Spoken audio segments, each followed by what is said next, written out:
नमस्कार सर, बहुत-बहुत स्वागत है आपका। बेटी, आपका बहुत-बहुत धन्यवाद कि आपने एक और मौका दिया आपके शानदार चैनल पर।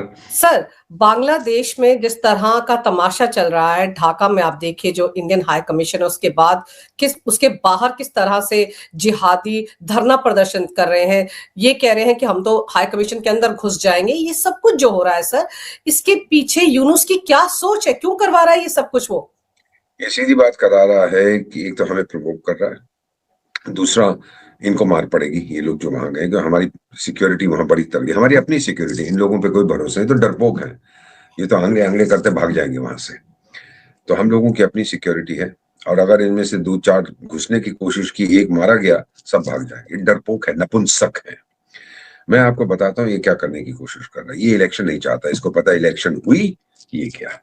ये अगले 300 साल तक चीफ एडवाइजर रहना चाहता है। 90 साल का हो चुका है, मरता भी नहीं है। भगवान भी कहता है बैठा रहे, तेरे जैसे लोग मुझे नहीं चाहिए, ना शैतान को चाहिए। शैतान कहता है यहाँ आके भी कुछ दंगा करेगा जहन्नम में, जन्नत तो भूल ही जाइए। तो ये बुढ़ा जो है बेवकूफ मोहम्मद यूसुफ खान, इसका आइडिया ये है कि दंगे कराकर मेरे को फिर एक बहाना मिल जाता है। मैं अपने चाचा, क्या नाम है इसके चाचा को, मैकडोनल्ड ट्रंप को बोलूंगा, देखो जी ये हो रहा है, मैकडोनल्ड ट्रंप शुरू कर देगा जो एआई के जरिए कि जी इलेक्शन नहीं होनी चाहिए, वहां तो बहुत सिचुएशन बड़ी खराब है, ये है वो। और अगर आर्मी चीफ कुछ करेगा तो फिर आर्मी चीफ को एक संदेश आ जाएगा अमेरिका से कि टाइगर रिटायर होने की तैयारी कर। इस बेवकूफ ने अपने देश को बेच दिया है, अमेरिका को और इस्लामियों को, और ये बहुत पछताएगा। बेटी, मेरे बहुत मित्र हैं बांग्लादेश में, मेरे ग्रुप में। जो बंगाली है ना, चाहे वो बंगाली हो बांग्लादेश का या भारत का, पहले वो बंगाली है, अपनी भाषा अपनी सभ्यता पर बहुत नाज है, उसके बाद वो बांग्लादेशी है, उसके बाद वो मुसलमान है। ये जो गधे बीच में इनको ला रहा है, ये सोचा मैं ये करूंगा वो करूंगा। करोड़ों लोग आपका प्रोग्राम देख रहे हैं, मेरा यकीन मानिए, मैं जानता हूं मैं क्या कह रहा हूं। कुछ नहीं होगा, प्रदर्शन करेंगे, पत्थर वत्थर फेंकेंगे, पुलिस बाहर खड़ी रहेगी, शोर मचाएंगे मीडिया में, हम लोग भी वो लोग भी, ये देखो जी क्या हो गया, सब शांत हो जाएगा। इलेक्शन को से भागने की ये कोशिश कर रहा है। इलेक्शन होगी, जो भी इसकी पार्टी है बुरी तरह से बिटेगी, और शेख हसीना की पार्टी या फिर बांग्लादेश नेशनलिस्ट पार्टी, वो जो मैडम चली गई, पता नहीं लंदन गई है कि नहीं अपना इलाज कराने के लिए, क्योंकि वहां पर डॉक्टर तो है नहीं बांग्लादेश में। वो तो जब किसी का, जैसे मिसाल के तौर पे मैं चला जाऊं कि भाई देखिए मेरे पास यहाँ गले में कुछ प्रॉब्लम है, ऑपरेशन, हाँ कोई बात नहीं, इंशाअल्लाह, आंखें बंद करके चाकू लगा दी, इंशाअल्लाह सब ठीक हो। और यार अल्लाह को रहने दे, वो बहुत बिजी है, तू डॉक्टर है, तू पहले देख तो सही क्या कर रहा है। नहीं, तो इसीलिए वो खुद बाहर जाते हैं। कितने हजारों की तादाद में तो हमारे पास आते हैं इलाज कराने, इनके पास डॉक्टर नहीं है, नहीं है, सब बेईमान है, सब अल्लाह को बेचते हैं। अल्लाह को तो धंधा बना दिया ना इन्होंने, ये इनकी कमजोरी है। So take it from me, ये इलेक्शन रोकने की कोशिश करेगा, लेकिन इलेक्शन होगी और ये पूरी तरह से पिटेगा, और फरवरी से पहले ये भाग जाएगा, या तो अमेरिका चला जाएगा, क्योंकि हिलरी क्लिंटन ने बोल दिया आजा भाई मेरा खनसामा फिर से छोड़ के चला गया, तू आके कुछ काम वाम कर, धोबी बन, खनसामा बन, चौकीदार बन, जो भी है आजा, ये चला जाएगा।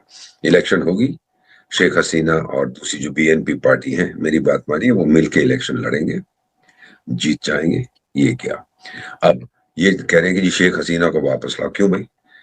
कुछ मैंने अपने फ्रेंड से बात की, मैंने कहा ये पता तो करो इनसे कि क्यों चाहते हैं वापस। ओ जी उसने बड़ी खराब चीजें की थी। अच्छा, क्या खराब की चीजें की थी?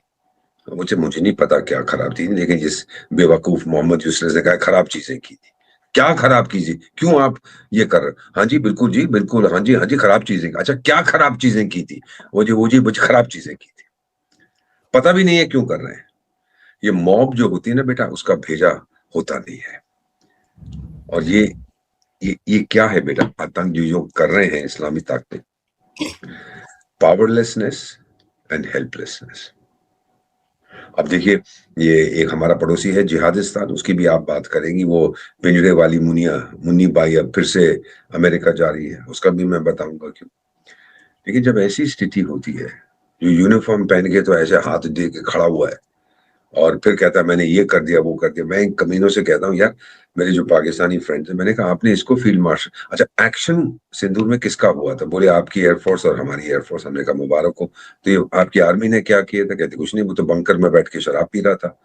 तो मैंने कहा तो फिर उसको फील्ड मार्शल क्यों बनाया? कहते हमारी ऐसी औकात कहाँ है कि हम उसको रोक लें। वो कल कहे कि मैं दुनिया का शहंशाह हूं, हम कहेंगे हाँ जी आप दुनिया के शहंशाह हैं। ये तो हालत है उस देश की।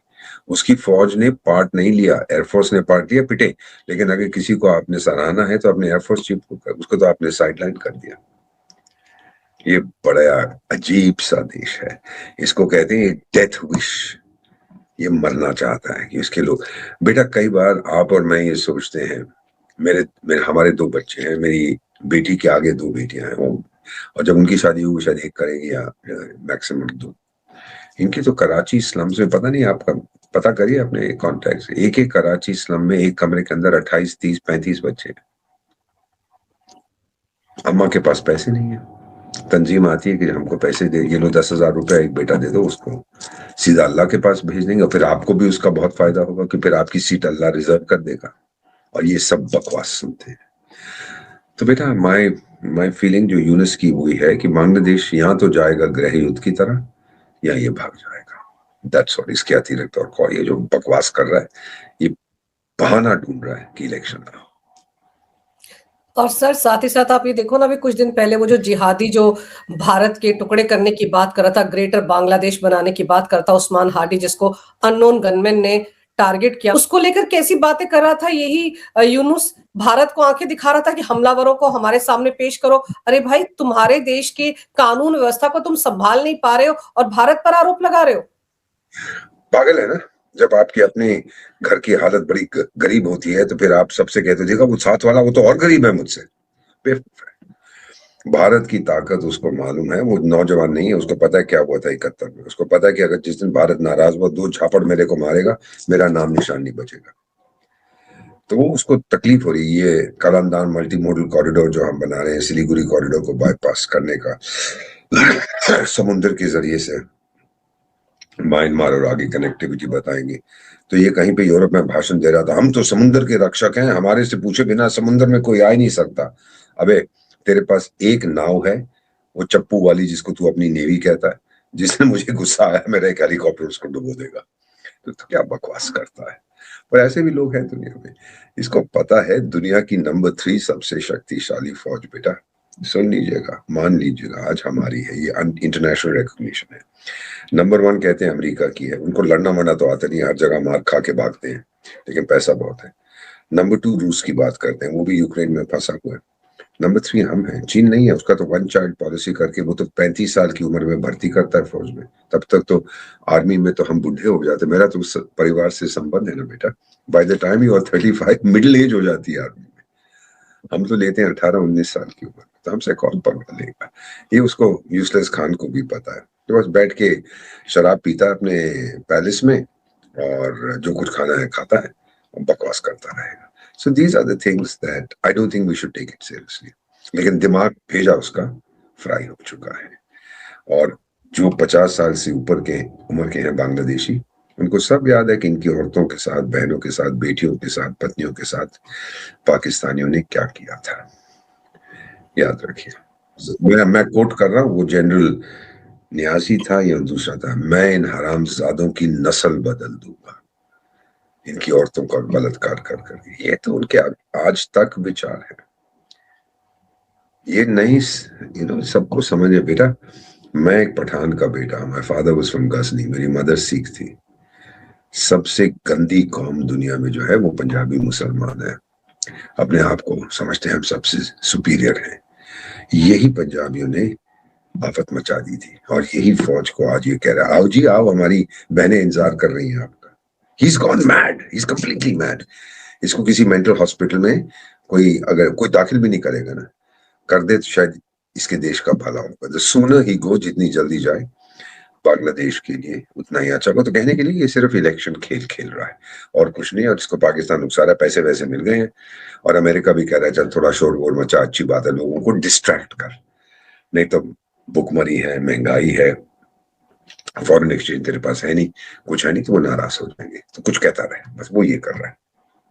सर, जो ढाका में वीज़ा सेंटर है, भारत ने वो तक बंद कर दिया है, तो भारत तो अपनी तरफ से सख्त कदम उठा ही रहा है ना? बेटा इसको हम कहते हैं एस्केलेटरी लैडर, एक-एक कदम आप करते हैं। पहले आप कहते हैं जी हम वीज़ा नहीं इश्यू करेंगे आसानी से, फिर आप वीज़ा सेंटर को बंद, हम जो कॉन्सुलर सेक्शन है हाई कमीशन के अंदर, मैं भी तो 6 देशों में राजदूत रहा हूँ, तो हम उसको बंद कर देते हैं। आप जाओ, वीज़ा कोई नहीं मिलेगा। फिर आते हैं, रोते हैं, कहते हैं, ये देखो जी बीमारी के हो गई है कोलकाता। फिर हम लोग ना हम लोग बहुत नरम दिल के हैं सनातनी, तो फिर हम ह्यूमैनिटेरियन ग्राउंड्स पे उनको कई बार दे देते हैं। लेकिन फिर उसमें भी प्रोसेस बड़ा लंबा हो जाता है। नॉर्मली तो वीज़ा से खुला आपको मिल जाता है, पहले तो बड़ी आसान था वीज़ा लेना, अब नहीं होगा इतना। तो उन्हीं के लोग फिर अब और शोर मचाएँगे, ओए हमको वीज़ा नहीं दे रहे, ठीक है हम पाकिस्तान जाएँगे ट्रीटमेंट के लिए। ओ बेवकूफ गधे, पाकिस्तानी तो मेरे पास आते हैं ट्रीटमेंट के लिए, तू क्या ट्रीटमेंट कराना है तुझा? सो ये अगर समझ जाएँ ये लोग, उम्मीद करता हूँ कि जब हमने ये जो एक्शन लिया है और ये सही एक्शन लिया है कि अब वीज़ाज़ आपको नहीं मिलेंगे। अब देखिए कितने बांग्लादेशियों को तो हमने निकाल दिया है। 10 लाख के आसपास फिगर जो मुझे बताई गई है, जा रहे हैं। और वो यूजलेस खान कुछ रोक नहीं सकता, उन्होंने कहा लेना है लो, ये इनके आईडी कार्ड है, निकालो यहाँ से, जा रहा है। और वो जो पॉलिटिशियंस थे हमारे बहुत शोर मचाते, वो भी खामोश हो गए, हमने उनको प्रूफ दिखा दिया। सर, आप ये सोचो ना कि एसआईआर के चलते जो पश्चिम बंगाल से जा रहे हैं बांग्लादेशी वापस, वो भी तो उनके गले की फांस बन रहे हैं ना, कुछ कह तो पा नहीं रहे हैं, उससे खाली हाथ जा रहे हैं, बेकार के लोग हैं। बल्कि एक चीज जरूर करेंगे, उसमें बड़े माहिर हैं, बच्चे पैदा करने। वो हस्बैंड वाइफ 30-35 साल के हैं, अगले 10 साल में 50 बच्चे पैदा कर देंगे, क्या फर्क पड़ता है? वो बांग्लादेश और पछताएगा, ये क्या हो गया तो हो गया। मेरी बात मानिए, मालदीव्स का मैं आपको एग्जांपल देता हूँ, श्रीलंका का देता हूँ, नेपाल को ले। एक टाइम था जब हम कितना शोर में, देखो जी हमारे दुश्मन हो गए हैं, और फिर एक हमारा कोई ऑपोजिशन का लीडर है, बेटा मैं उसका नाम भूल जाता हूँ, 60 साल का, कहता मैं टीनेजर हूँ, मेरा बाप भी प्राइम मिनिस्टर था, मेरी दादी भी प्राइम मिनिस्टर, मैं नाम उसका भूल जाता, मुझे याद नहीं रहता। तो वो बड़ी बड़ी बातें करता है हमारे अगेंस्ट, देश के अगेंस्ट।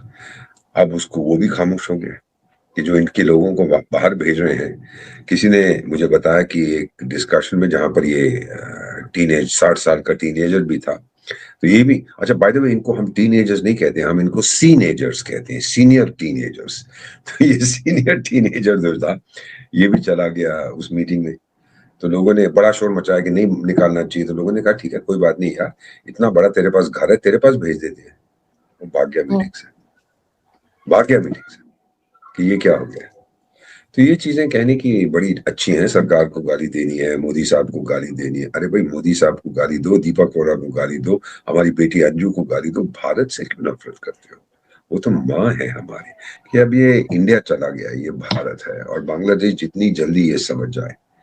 जिस दिन मुझे गुस्सा आया, बेटा इनको बहुत तकलीफ, अभी तो कुछ भी नहीं किया, अभी तो वीजा बंद किया, अभी तो देखिए और क्या क्या, बिजली ये वो सब कुछ, चाइना के पास जाए, मुझे कोई दिक्कत नहीं है। अब मुझसे मिसाल के तौर पर ये 20 रुपए या 30 रुपए किलो चावल लेता है, चाइना बोलेगा आजा आजा आजा 5,000 रुपए किलो मिलेगा, तेरे पास और कोई चारा नहीं है। पाकिस्तान कहेगा मैं कहां से दूं, मैं तो खुद भूखा, तो किससे लेगा? डोनाल्ड ट्रंप से? वो देगा, हाँ हाँ वो 100% देगा, वो तो 8,000 रुपए टन देगा, किलो देगा, ले ले जो चाहिए। सर, ये जो यूनुस है, ये तो भारत को छोड़कर एक नया सार्क बनाने की साजिशें रच रहा है, जिसमें पाकिस्तान के साथ कौन जाएगा उसके साथ? भारत को छोड़कर हमारे एरिया में कौन सिर्फ पाकिस्तान है और चीन है, चीन दोनों को निकल जाएगा। चीन तो कहता ही है, उसको गया था पैसे मांगने, चीन ने कहा हाँ आप यूनुस हैं, अच्छा अच्छा, हाँ आप तो साउथ अफ्रीका से हैं। नहीं सर मैं बांग्लादेश, बांग्लादेश हाँ हाँ, वो ब्राजील के पास जो है, जूता मार के बाहर निकाल दिया उसको, गधा है गधा। मालदीव, श्रीलंका, नेपाल सब पंगा ले रहे थे हमसे, लाइन पे आ गए कि नहीं? बेटा तालाब में रहना है तो मगरमच्छ से वो कहावत आप मुझसे बेहतर जानती है। सो इसमें बड़ा टुडे मैं जब जाता भी मैं देश से लौट के आया, बेटी बात हो रही है, बड़े बड़े महारथी वहां, ज्ञानी ध्यानी लोग, और मुझसे एक चीज कहने लगे कि मिस्टर एम्बेसडर पिछले 10 साल में हमने आप में एक परिवर्तन देखा, and I am quoting them. मैंने कहा मुझ में क्या परिवर्तन है, मैं तो वही हूँ, बड़ा अच्छा आदमी। बोले हाँ, लेकिन अब आप सीधा जो हमसे बात करते हैं, आप तो आंख से आंख मिला के बात करते हैं, आप तो घूर के देखते हैं हमें। तो मैंने कहा पहले तो आप बड़े नरम थे। मैंने कहा नरम तो अभी भी हूँ। कहते नरम तो हैं, लेकिन आपके शब्दों में जो ताकत है हम कांपने लगते हैं। थैंक यू वेरी मच, आप मेरी तारीफ कर रहे हैं, बैक हैंडेड कॉम्प्लीमेंट, आंख से आंख मिला के। तो बेटी, जो your program is so popular, उसमें यही कहना है कि just simply spread the word, जो आप कर रही हैं बेटा, खबर फैलाती रही है कि अब मेरी ताकत को आजमाने की कोशिश मत करना।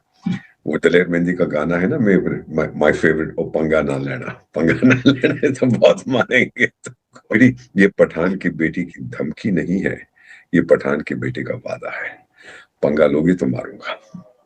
सर लेकिन ये जो यूनुस है, ये जो फुदक रहा है, इसके पीछे अमेरिका ही है, सीआईए है, और डोनाल्ड कौन है? ट्रंप है। असल में डोनाल्ड ट्रंप ने, वो पाकिस्तान को काबू करना चाहता है, राइट। अब वो चाह रहा है, वो मुन्नी बाई वहां जा रही है और वहां जाके गाना गाएगा, मुन्नी बाई, मुन्नी बदनाम हुई डोनाल्ड तेरे प्यार में, आइटम से आम हुई डोनाल्ड तेरे प्यार में। वो जाके गाना गाएगा वहां, क्योंकि डोनाल्ड ट्रंप ने कहा है कि तू अफगानिस्तान में तो कुछ कर नहीं पाया, वो बागराम एयरबेस वेयरबेस तू देने की कोशिश, ये इसने कोशिश की थी। जो इसने जाके अफगानियों से कहा, तालिबान, ये मेरे दोस्तों ने बताया, बेटा मेरे बहुत दोस्त हैं उधर, तो इनसे जाके बोला ये कि देखो यार, अब ये बागराम तुम दे दो, वो डोनाल्ड ट्रंप ने तो नाराज हो जाएगा। इन्होंने कहा 2 झापड़ तेरे को मारेंगे और डोनाल्ड ट्रंप को बोल, जो उनकी 20 साल हमने हालत की थी, आजा फिर से हम उसकी वही हालत करेंगे। अफगान, बेटी, कहावत जो है ना, भगवान आपको बचाए कोबरा के जहर से, शेर के दांत से और दीपक जैसे पठान के बदले से। तो पठान एक चीज कहता है इनको कि मानते हैं घड़ी तेरे पास है, लेकिन समय तो मेरे पास है। तो इसने कोशिश की कि वो बागराम एयरबेस ईरान पे हमला करने के लिए मिल जाए। तालिबान बोले जाके छोले खा। अब ट्रंप ने बोला है कि ये तो तू कर नहीं पाया, अब गाजा में अपनी फौज भेज। जब ट्रंप तो पूरा सीधी बात बोलता है, वो कुछ सीक्रेट नहीं करता कि मैं चाहता हूं कि इनके लोग जाएं गाजा में, क्योंकि इजराइल कहता है यार देखो, मेरे हर हफ्ते 1 या 2 मर जाते हैं। तो वो मुन्नी को बुलाएगा, बोलेगा देख सुन, तेरे 1 करोड़ मर जाए, तेरे को क्या फर्क पड़ता है, तुम 10 दिन के अंदर 2 करोड़ और पैदा कर देना, और तुम्हारा काम ही कुछ नहीं है, पैदा करते जाते हो बच्चे, तो खत्म करो ये कहानी। तो वो मान जाएगा। अगर मान गया तो तारीख लब्बैक पाकिस्तान, टीटीपी पाकिस्तान, वो तो कच्चा निकल, अरे मुसलमान तुम हो, और मुसलमानों हमास से लड़ने, हमास तो खत्म हो गया, हिजबुल्लाह से लड़ने जा रहे हैं, और आपकी सिपाहियों को किसके हुक्म मानने पड़ेंगे? इजराइल के, यहूदियों के, जिस देश के साथ आपके संबंध भी नहीं है, उनके हुक्म मानोगे? क्या बोलेगा ये मुल्ला? फिर कुरान का कुछ ना कुछ बोलेगा, मैं तो हाफिज हूं और ये लिखा है और वो लिखा है, वो बकवास करने की कोशिश करेगा, फिर वहां के मुल्ले टूट पड़ेंगे इसमें।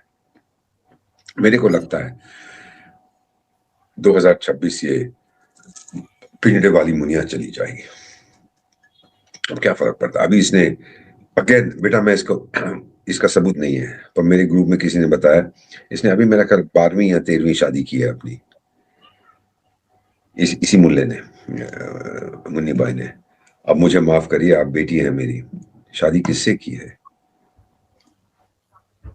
इसके बाप की भी कई पत्नियां थी, उनमें से एक पत्नी की बेटी से, जिसको शायद हम स्टेप सिस्टर कहते हैं, उससे शादी की है इसने। बहन से शादी। हम लोग ये सनातनी कल्चर बिल्कुल अलग है। मुझे मालूम नहीं ये सच है कि नहीं, ये तो मेरे कुछ फ्रेंड्स ने बताया है, बट मेरा ख्याल इस बार जब जाएगा, और अगर ये गाजा में अपने सिपाही भेजने को मंजूर हो गया, तो वापस नहीं आएगा, फिर वहीं पे ट्रंप इसको कहीं मकान ले देगा। वापस भी आ गया, जिस दिन इसको निकाल दिया ना नौकरी से, बड़ा मैंने ये कौन सा है 27 अमेंडमेंट कर दिया, ये कर दिया, ओ यार, ये तेरे पार्लियामेंट ने किया, जिस दिन तेरे से नाराज हो जाएंगे वही फिर इसको वापस ले लेंगे। जिसने बनाया है वो कानून वापस भी तो, बेटी 370, देखिए आपके, मैं सीधा कैमरा में देख रहा हूँ, 370 आर्टिकल जो था आपके संविधान का, उसको सहमति किसने दी थी? भारत के राष्ट्रपति ने। सहमति वापस किसने ली? भारत के राष्ट्रपति ने।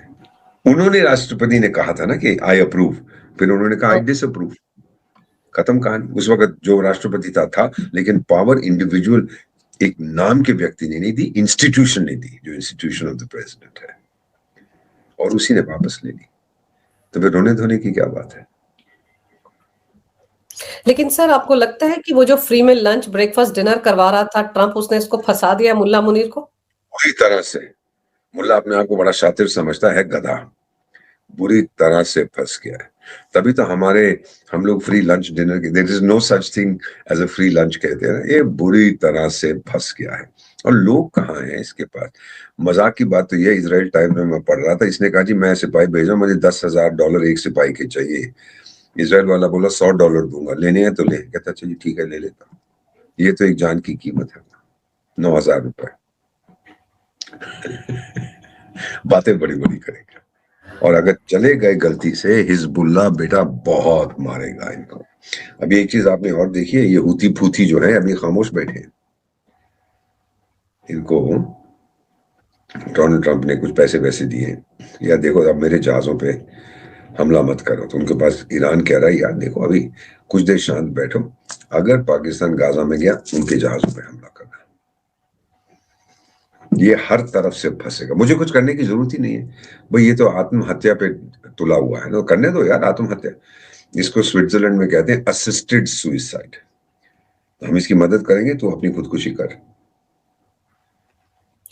पर सर दूसरी तरफ इमरान खान को लेकर भी अब खबरें आ रही हैं कि एक तो पीटीआई ने अपना धरना प्रदर्शन वहां बहुत ज्यादा बढ़ा दिया है, बहुत एक्टिव हो गए हैं इमरान क्या खान के दोनों बेटे आने वाले पाकिस्तान। तो आपको लगता है कहीं ऐसा माहौल बन रहा है कि इमरान खान बाहर आ सकता है?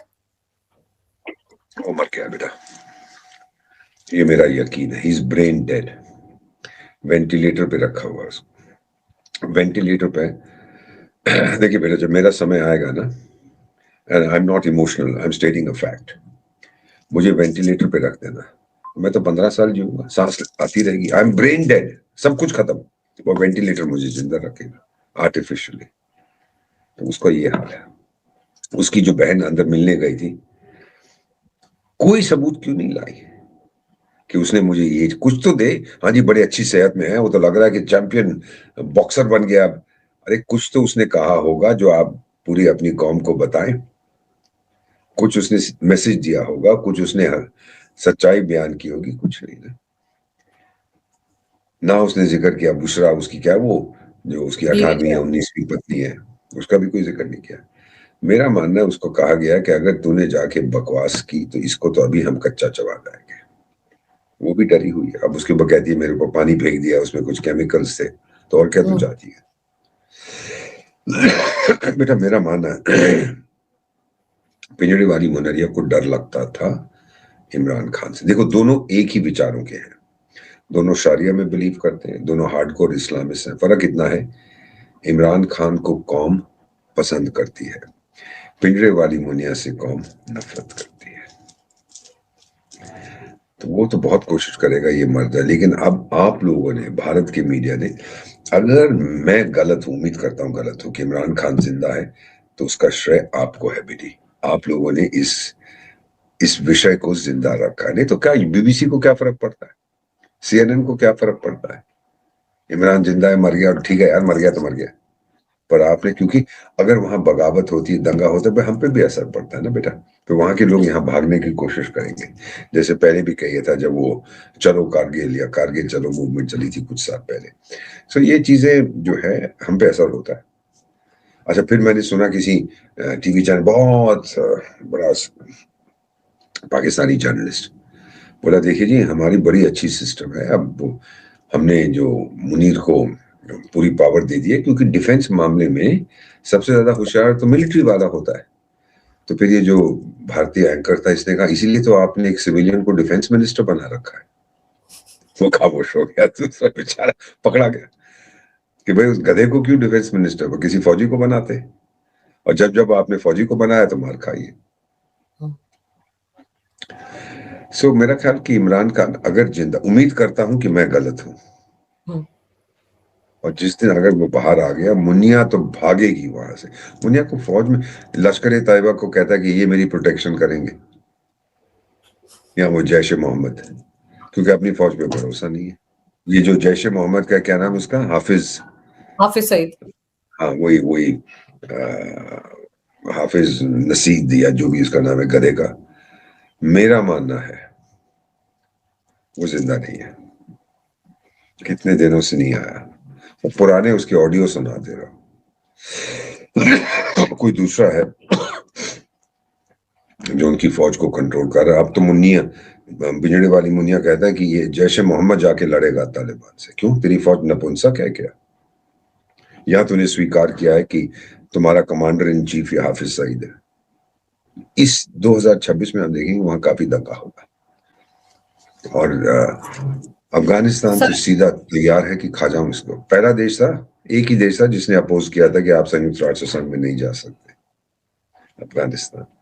और आपको बताऊं, अगर कभी गूगल करेंगे, फकीर और इप्पी, इप्पी एक जगह है नॉर्दर्न बलूचिस्तान में, 1950 के दशक में वो तो लड़ता रहा इनकी सरकार से। उसने बोला कि ये तुम कौन होते हो कि तुमने मुझे जिहादिस्तान में शामिल किया? मैं तो पश्तून हूँ, पठान हूँ, मैं तो अफगानिस्तान में जाना चाहूँ। 10 साल भिड़ा इनके साथ, उसको तोड़ नहीं पाए। फिर कोई बीमारी हुई तो मर गए।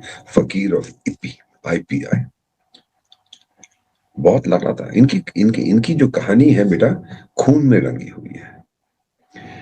हम में और उनमें फर्क ये है, और मैं आपसे स्पष्ट रूप से कहता हूँ, ठीक है मैं राजदूत रहा हूँ, विशेष सलाहकार हूँ, हमने गलतियां की ना नॉर्थ ईस्ट में बेटा, बहुत गलतियां की। मेरे डेट फादर कहते थे तो हम तो उनको मजाक में चीनी चीनी चीनी कहते थे। We made a lot of mistakes, लेकिन फिर हमने वो गलतियों को स्वीकार किया। और आज तो देखो नॉर्थ ईस्ट कितना विकसित हो गया है। और आपके प्रधानमंत्री, मेरे प्रधानमंत्री 50 बार तो जा चुके और फिर जाते रहते। सो ये चीजें अगर आप ध्यान में रखें, जो गलतियां थी हमने सुधारनी है। तो गलती स्वीकार तो करो,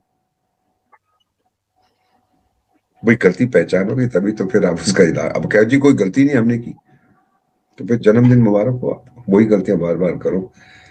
हर गलती, इतिहास में कहते हैं कि 2 बार होती है। पहली बार ट्रेजेडी होती है, ट्रेजेडी, और दूसरी बार फार्स, मजाक होता है। ट्रेजेडी हो गई है बांग्लादेश में, जब उसको बनाया था आपके, बहुत दंगा हुआ था, कई लाख, कई मिलियन बंगाली औरतों के साथ बलात्कार हुआ था, वो था ट्रेजेडी। अब जो आप करने जा रहे हो, उनको बुला रहे हो, वो फार्स होगा, वो मजाक होगा, थिएटर ऑफ द अब्सर्ड।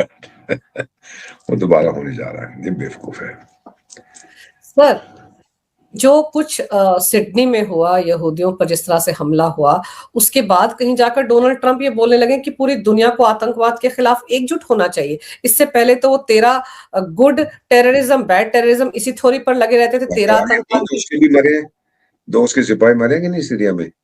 वो जो जोलानी, अलशारा जोलानी, जो अलकायदा का आतंकी था, फिर उसने सूट पर, अरे कितना हैंडसम डार्लिंग है, अरे बेटा तू कितना खूबसूरत, आगे मेरी बेटी होती तो मैं शादी करा देता। ये तो डोनाल्ड ट्रंप का आइडिया है। लेकिन जब उसके लोग मरे, क्या कहता है कि जोलानी की गलती नहीं है, वो बड़ा नाराज है, लेकिन मैं बदला लूंगा। चल देखते हैं क्या बदला लेगा, किससे बदला लेगा। यानी अगर वहां के आतंकियों ने मार दिया है तेरे लोगों को, इसका मतलब वो जोलानी, ये जो अलशारा की बात सुनते नहीं है।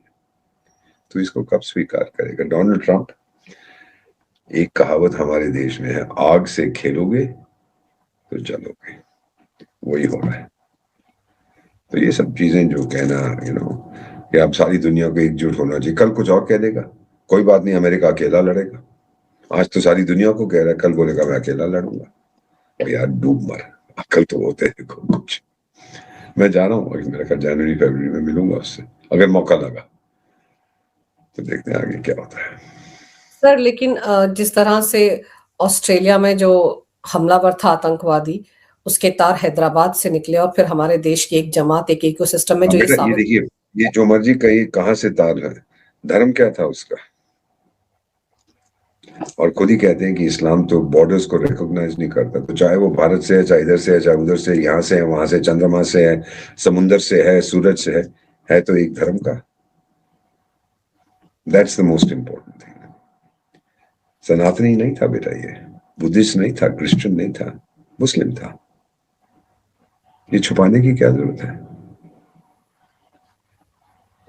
और सर हम तो खुद ही जिहादी डॉक्टरों से परेशान थे। देखो ना दिल्ली में जो धमाका हुआ, उसमें तो हमारे देश के रेडिकलाइज नहीं, ये सुइसाइडलाइज्ड है, ये सुइसाइडलाइज्ड है। कि आत्महत्या कर, देखो यहाँ तो कुछ मिलेगा नहीं। वो महिला भी जो थी अच्छा लेटेस्ट जो उसको पकड़ा है ना, उस महिला को, एक लेडी डॉक्टर को, जो उनको सबको बड़ा शोर करती थी, शाहीन, दो डॉक्टर तीन शाहीन। हाँ, उसमें 5-10 तो उसके बॉयफ्रेंड्स भी थे। तो सुना है कि आजकल तो वो गाने ऐसे गाती है, एक एक का नाम लेती है, पूरे पता देती है, कौन कौन उसके, जिनके साथ उसकी दोस्ती थी, वो सब बताती है। तो ये जब मौत सामने मंडराती है बेटा, बड़े बड़ों की पतलून गीली हो जाती है। ये तो मैंने अपनी जिंदगी में देखा है बेटा। I have seen this, I have experienced it, कि जब इनके ये बच्चों पे और आप जैसी हमारी बेटियों पर रोब मारने के लिए ये बड़े बहादुर हैं, लेकिन जब मेरी फौज के साथ या मेरे जैसे किसी के साथ सामना करना पड़ता है, पतलून गीली हो जाती है। डरते हैं ये मौत से, नपुंसक हैं, डरपोक हैं, बस ये चाहते हैं किसी तरह वो 72 जो भी मिलती है इनको वो मिल जाए। सर अभी तो पतलून गीली मुल्ला मुनीर की होने वाली है ना, जो बुलाया गया है अगले हफ्ते अरे जूते वॉशिंगटन। पड़ेंगे उसको, टेक इट फ्रॉम मी। और अकेला जा रहा है, ट्रम्प को मालूम है कि उस देश में ये ना मजेदार चीज, ये गया था ना बेटी शर्म अल शेख में, पाकिस्तान का कोई बदमाश है, प्रधानमंत्री। अपने शरीफ कहता है मैं प्राइम मिनिस्टर हूँ। सुना था आपने डोनाल्ड ट्रम्प ने उसकी क्या बेइज्जती की जब सब लोग वहां खड़े थे? वीडियो दोबारा देखिए, ध्यान से सुनिए। डोनाल्ड ट्रम्प उसको कहता है इधर आ, इधर आ। ये गया, हाँ सर, अभी जो प्राइवेटली तू मुझे कह रहा था सबके सामने बोल। हाँ सर।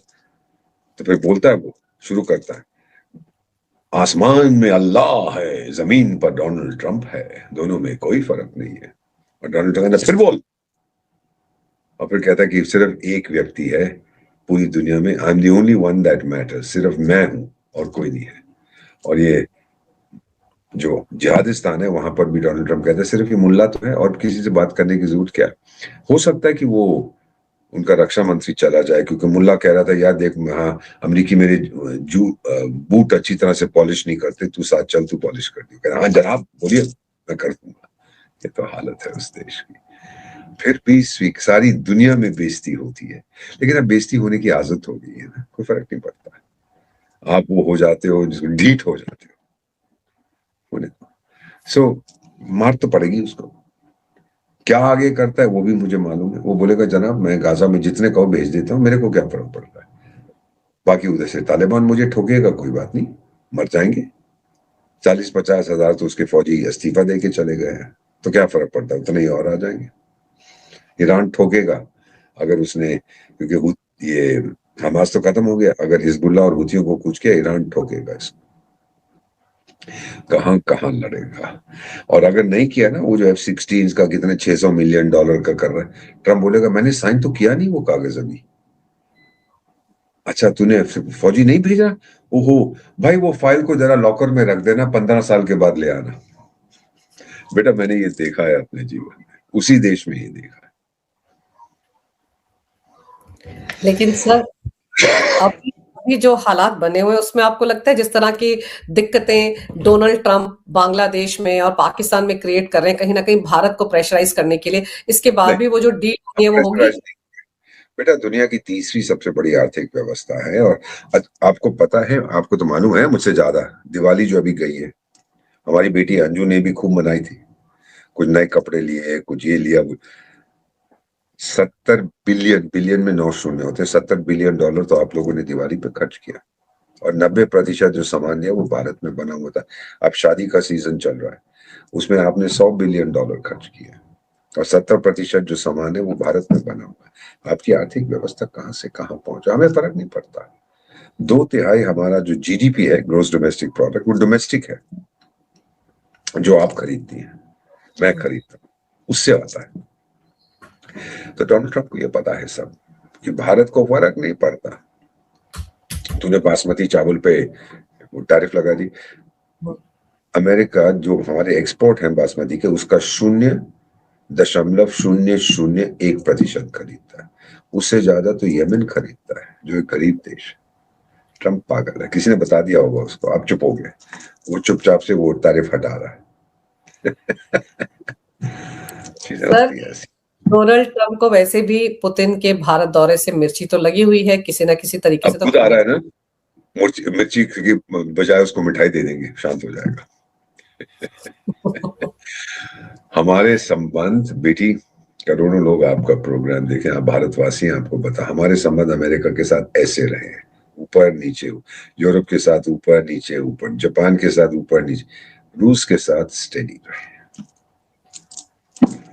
चाणक्य ने भी कहा था कि अपने असली दोस्तों को पहचानो और उस दोस्ती को बरकरार रखो, वही हम कर रहे हैं। बिल्कुल सही कह रहे हैं आप सर। चलिए अभी देखते हैं कि यूनुस और क्या-क्या तमाशे करता है और या कुछ नहीं करेगा, भाग जाएगा। में अरे बेटी, हमारे अज्ञात लोग जिहादिस्तान में एक्टिव हैं कि नहीं? तो कहीं और भी एक्टिव हो सकते हैं, मुझे क्या पता। मैं कुछ कह नहीं रहा, मैं सिर्फ कह रहा हूँ कि हमारे अज्ञात लोग क्लब पता नहीं कहाँ क्या करेगा। सर उन्हीं अज्ञात लोगों से तो डरा बैठा है यूनुस, उसको भी डर लग रहा है पता नहीं कब मेरा नंबर लग जाए, यही तो सारी रोना है। और अब देखते हैं कि कुछ नहीं कहना चाहता, कहीं मुझ पे आरोप लगा देंगे कि ये कर रहा है, वो कर रहा है, भारत का राजदूत। सर हम कुछ नहीं करवा रहे, वो तो अज्ञात लोग हैं, भगवान जाने कहाँ से आते हैं। हम तो कुछ इस बारे में नहीं कह रहे हैं, लेकिन जिस तरह से रोना गाना मच गया था वो हार्डी को लेकर, तो हो सकता है यहाँ पे फिर से उसको डर सता रहा हो कि कहीं मेरा नंबर ना लग जाए। और देखते हैं सर अगले हफ्ते जब मुन्नरिया वहां जाएगा तो किस तरह से डांस करता है, कैसे होता है। पिछले वाली मुनरिया। बेटा एक चीज मैं सबसे कहता हूँ, आप जैसे आउटस्टैंडिंग मीडिया पर्सनैलिटी, आप हमें बताते हैं क्या हो रहा है, हमारी फौज बताती है कैसे हो रहा है, हम बताते हैं क्यों हो रहा है। ये फर्क है, हम लोग समझते हैं क्यों कर रहा है ये,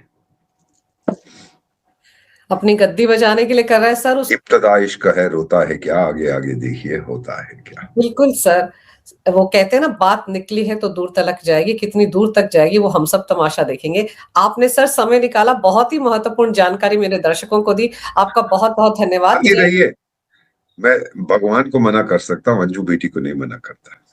सर मैं आपको बार बार डिस्टर्ब करूंगी। जब चाहे। वंदे मातरम बेटा। वंदे मातरम, जय हिंद। Thank you.